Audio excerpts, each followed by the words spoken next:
সনাতন ধর্মের যারা পরিবার আছেন, নিজেরা একটা শখের একটা অ্যাপার্টমেন্টের মালিক হতে চান, তাদের জন্য কিন্তু ইস্কন মন্দিরটা দেখতে পাচ্ছেন। এটা হচ্ছে ইস্কন মন্দির। এটার ঠিক সাথে লাগানো একটা চমৎকার একটা বিল্ডিং এ অ্যাপার্টমেন্টের মালিক হতে পারবেন। এই বিল্ডিং এ কি সবাই সনাতন ধর্মের? জি, সবাই সনাতন ধর্মের। আচ্ছা, তার মানে সনাতন ধর্মের মানুষদের জন্য সকল সুযোগ সুবিধা রাখছেন আপনারা না? আমাদের আর্কিটেক্ট ডিজাইনটাই হয়েছে সনাতন কালচারকে সামনে রেখে। আচ্ছা আচ্ছা, ওকে। তো এখানে কি কি সুযোগ সুবিধা থাকবে ভাই? সনাতন কালচারের প্রথম যে আর্কিটেক্ট ডিজাইনটা আমরা সনাতন কালচারকে সামনে রেখেছি, যেমন যারা কৃষ্ণ ভক্ত তারা মূলত সবাই অ্যাপার্টমেন্টের ভিতরে নিজস্ব একটা ঠাকুর ঘর করার ব্যবস্থা করে।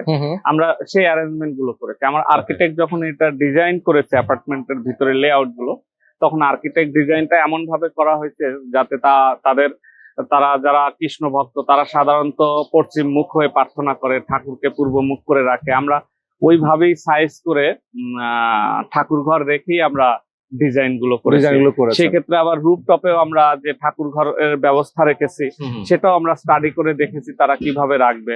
আচ্ছা আচ্ছা, এখানে যারা কৃষ্ণ ভক্ত কাকিমারা 4টা 5টার সময় একটা প্রার্থনা করে, তাদের গঙ্গা জল বা ডিপ টিউবওয়েলের দরকার হয়, ফলে আমরা ওয়াসার অনুমোদিত ডিপ টিউবওয়েল ইমপ্লিমেন্ট করেছি। ফলে তারা পানি পানও করতে পারবে এবং পূজা পার্বণেও ব্যবহার করতে পারবে। ওকে দর্শক, যারা আপনারা এই বিল্ডিং এ একটা অ্যাপার্টমেন্টের মালিক হতে চান, স্ক্রিনে নাম্বার দেওয়া আছে, আপনার এই নাম্বারে ফোন করবেন, সরাসরি এসে দেখে শুনে বুঝে আপনারা ফ্ল্যাট বুকিং দিবেন।